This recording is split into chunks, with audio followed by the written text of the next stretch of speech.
Obviously, everybody associates Masvidal with Miami, so I mean, it's a home, but it's a home game for you too, right? I mean, is this a special fight week for you as well? Yeah, 100%. I got a lot of family, friends, teammates, students, fans. A lot of people coming. I'm excited. For sure. He's born and raised. He might know him for sure. He's gonna have a lot of people coming here for him, but I like it. I like it. As far as what Gilbert presents in the cage, I mean, we know what his game is. I mean, I guess where do you rank him in terms of the dangers that he presents to you, and how challenging is this matchup for you?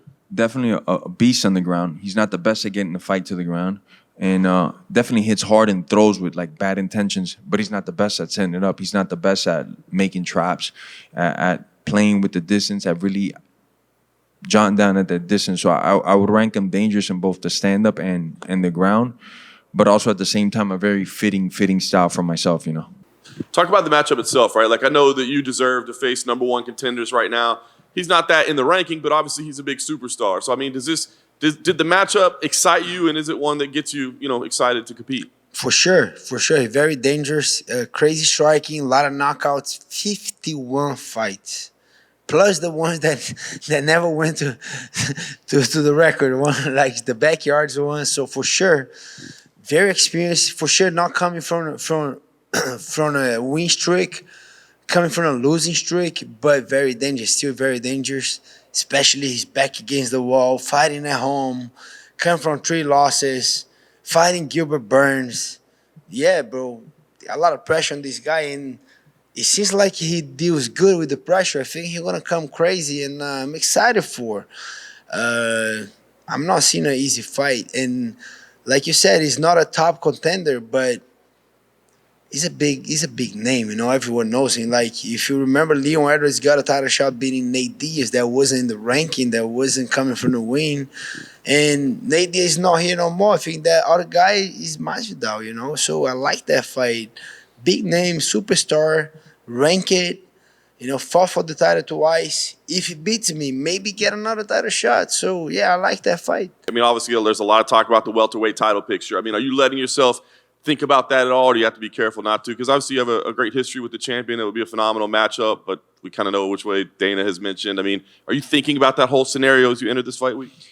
I never underestimate anybody that has 2 hands and 2 feet, but I don't stop thinking about also that after this fight, I'm going to England. I'm going to use that belt to beat it over Leon's head and then come back to this great country and defend that belt. So it's not something that I don't think of. It's in the back of my mind, definitely.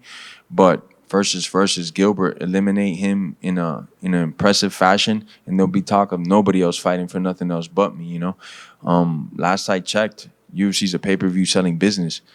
Bitch-ass Colby ain't never broke 300,000 pay-per-views in his life except when he fought me. Leon's not a pay-per-view draw. All of a sudden, they're just putting on events to put him on? I don't think so, So as long as I do my job Saturday, everything else will fall into place.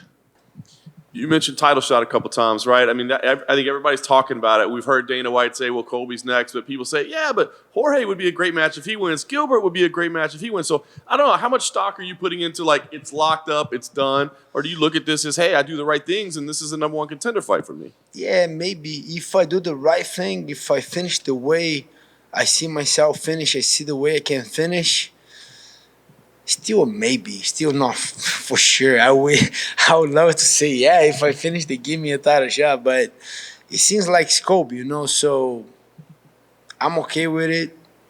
If it is Colby, it is what it is. Give me another fight, I don't care, but I still have a time. I still had a chance to go there Saturday and put a doubt on Dana's mind, and like, Dana, look, I know you like that guy. I don't know what kind of deal you guys have, but look at that performance. He fought this guy for 5 rounds. He didn't finish. Kamaru fought that guy for 7 rounds to eventually finish. If you get it done in 2 and 3, that doubt's right there. I plant that seed, and then we'll see.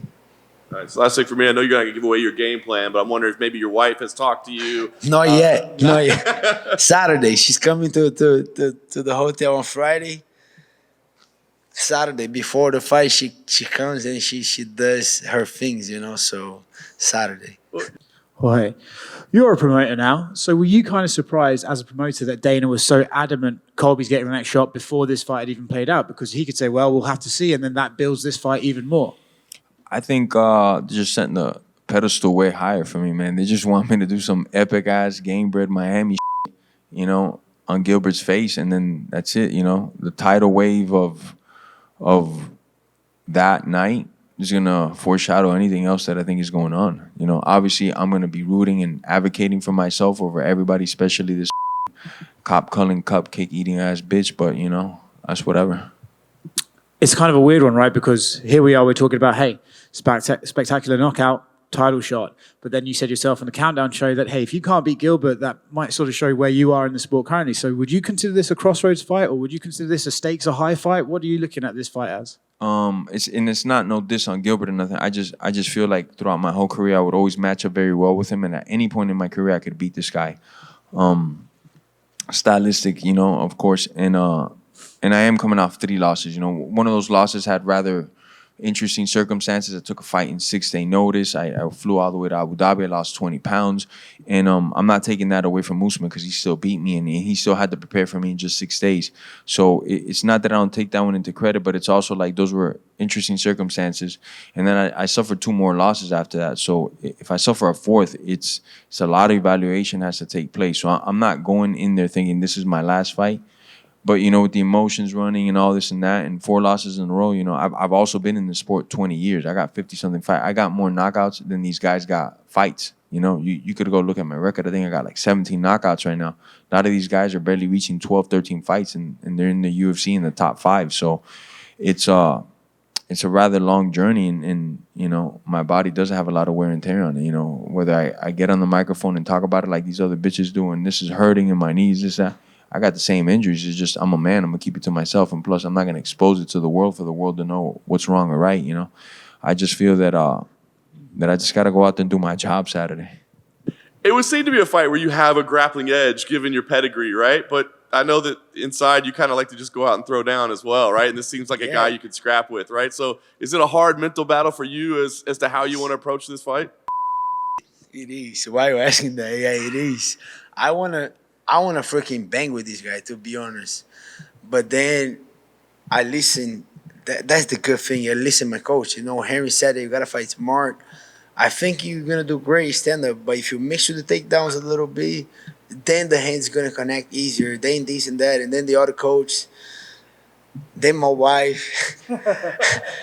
But then I got to listen to them. They want the best for me, but let's see. Something, I don't know. I cannot say 100% I'm going to do it. No. If I see that is an opening on stand-up, I will stay stand-up. You guys will see it. You're curious what your take is on Kamaru Usman and where he's at. And by the way, to rephrase Morgan, I currently got 3 felonies because this bitch Colby says I gave him a brain injury. So how the is he gonna fight for any title? Is what I want to know. Like how could you? The UFC's gonna get sued if that guy goes in there and something like that happens, right? Because supposedly, allegedly, as I didn't do. He says I gave him a brain injury. I didn't do shit though. I wanted to ask you about that. There was a lot of allegeds about that day. Allegedly, you're wearing a COVID mask. Is that true? Everybody knows I don't wear no COVID mask. So there we go. That's bullshit right there, bro. Allegedly, it couldn't have happened. Allegedly this, allegedly that. Right here. Do you think it would be wise if Colby went to the fights on Saturday?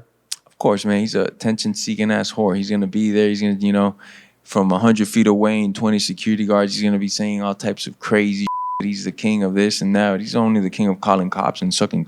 So Gilbert, when you first heard Dana say it was Colby, I mean, there was a few people, like Bilal was really upset by it. Were you upset, or do you just kind of go, "No, I guess that's what's going to happen"? Yeah, I wasn't upset. I don't get upset with man's decision.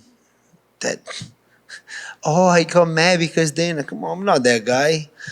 Bilal, maybe I'm not. I didn't get mad because he said that. I think Colby is very smart. Freaking guy, I gotta give it up to him. He's smart. And if they call me out of the blue, if I don't know, 1 year not fighting, and they offer you want to fight for the title, I'm gonna do like Colby. I'm gonna say yes for sure. And so I was surprised when I saw him at the weigh-ins as a backup. I said, man, Colby smart. And I say, if Leon wins, he's gonna be next. I already thought if Leon wins, and I was saying that I think Leon's gonna win. I say Colby's next, and just to a confirmation from that was a week period after the fight. Everyone was talking about Colby. Leon just beat Kamaru. Why are you guys not talking about Leon's performance? It was a great performance. Everyone's talking about Colby. I said Colby's next, and then it is what it is. I'm not. I don't want to push no one down to elevate myself. I don't want to hate on Colby. Hey, you want to fight for the title? Say for sure. So it's not his fault. Like, the guy is doing good, and he make everyone talk about him. So I don't know if they make him next. He's next. It is what it is. I'm not a complainer. Why? No, I'm not crying about it. Dana's decision. He does the best for the company. Yeah. Lastly, you versus Leon, biggest fight that can be possibly made at 170? Oh, definitely. You know, I mean, unless Connor's bitch ass came to 70, but that midget ain't coming up to fight me. It goes without saying, me and Leon sell pay-per-views, you know. Leon and Usman, what did that do? Those numbers ain't even out because they're so I heard, you know. And it's just, you know, they're both great fighters and great tacticians and stuff, but they don't risk it for the biscuit all the time. And fans, you know, like, okay, you know, you're kind of playing it safe. You're doing the distance thing or you're doing the hugging thing and just sniffing nuts. Fans don't want to pay that shit, you know. Somebody that's a construction worker that busts his ass every day of his life, come Saturday, they want to get distracted. They want to forget about all their problems and worries. They don't want to see two guys just hugging each other or staring at each other. So when you add me into the mix, you know, win or lose, I'm going to try to take somebody's soul with me and entertain the out of you. That's the only reason why I sell pay-per-views. It's not because nothing else, you know. He was in here earlier, and he said he respected your skill set and what you bring to the table. But he said if he can't beat you, maybe that's it for him. Maybe that's it for his career. He even said it on the countdown. So do you think that's a mistake to maybe already be looking at, like, if I can't beat Gilbert Burns, maybe I need to retire? That's his opinion. I don't think he's a true fact that he's saying. I think it's just opinion. He just, that guy can talk. I like to listen to him talk. He talks good. I gotta give that to George. George is a character. And I don't know what to say. I think I don't know. He thinks whatever he wants. He has his own opinion. I just don't like the fact that a fighter start thinking about retirement, talking about retirement.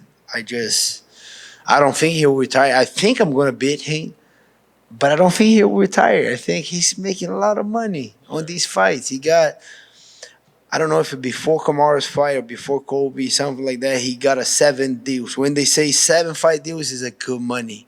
When they say 4 fight deals is not good. When they say 5, okay. When they say 6, 7 fights, it's a lot of money, my guy. I don't think that guy gonna throw that contract away, say I'm done. I don't think so. I think I'm gonna beat him. He might take a little time off, try to get an easy fight, but he's gonna be the new Nate Diaz on the division. He's gonna be that super fight guy that comes and sell a lot of pay-per-views. I don't think he's done. And I don't wish nothing bad to the guy. I'll beat you and you keep making money, my guy. It's all good.